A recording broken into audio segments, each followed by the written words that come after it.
మిథున రాశి వారికి ఏడాది తర్వాత 6వ స్థానంలో త్రిగ్రహ సంచార స్థితి రవి భగవానుడు సంచారం చేయనప్పుడు దోషం తొలగించుకొని ఐశ్వర్యం ఎలా పొందాలో ఈ వీడియోలో సవివరంగా సంపూర్ణంగా తెలుసుకుందాం.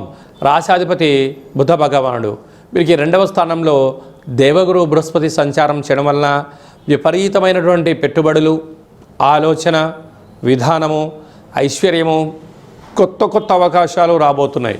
ఇప్పుడు జాగ్రత్తగా ఏర్పాటు చేసుకోగలిగితే వీరికన్నా అదృష్టవంతులు ఎవరు లేరు అని చెప్పి కూడా గమనించాలి. తృతీయంలో కేతు సంచార స్థితి ఉండడం వలన సత్ప్రవర్తన, ఆధ్యాత్మిక చింతన, ఓపిక, పట్టుదల వలన సకుటుంబ సపరివారం అందరితో కలిపి ఆధ్యాత్మిక తీర్థయాత్రలు, సేవారంగ కార్యక్రమాల్లో రాజసన్మానం, గజ సన్మానం పొందబోతున్నారు.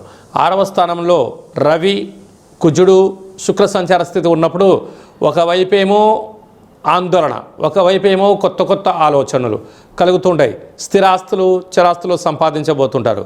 కనుక వీలైనంత వరకు దయచేసి అప్పులు ఇవ్వద్దు, అప్పులు కూడా తెచ్చుకోవద్దు.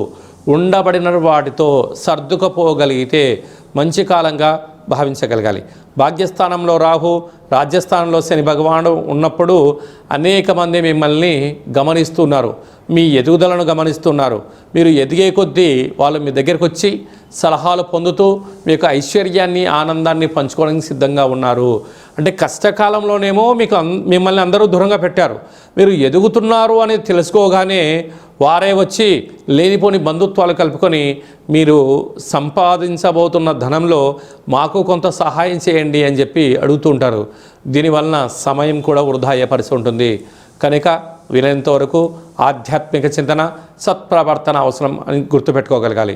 ఈ కాళభైరవ జయంతి సందర్భంగా స్వామివారికి కూష్మాండ దీపాన్ని ఏర్పాటు చేసుకోవడం వలన నరదృష్టి, శత్రుదృష్టి, ఈతి బాధలు, శారీరకమైన ఇబ్బందులు తొలగిపోతాయని చెప్పి గమనించగలగాలి. అలాగనే స్వయం వృత్తులు, సేవా రంగాలు, సాఫ్ట్వేర్ రంగము, గృహ భవన నిర్మాణ కార్యక్రమం చేసేవారు, వ్యవసాయ సోదరీమణులు, మార్కెటింగ్ రంగంలో ఉండబడిన వారికి మంచి అవకాశాలు రాబోతున్నాయి. జాగ్రత్తగా ఉండండి. ఉన్నత బంగారు భవిష్యత్తుకు స్వాగతం పలకండి.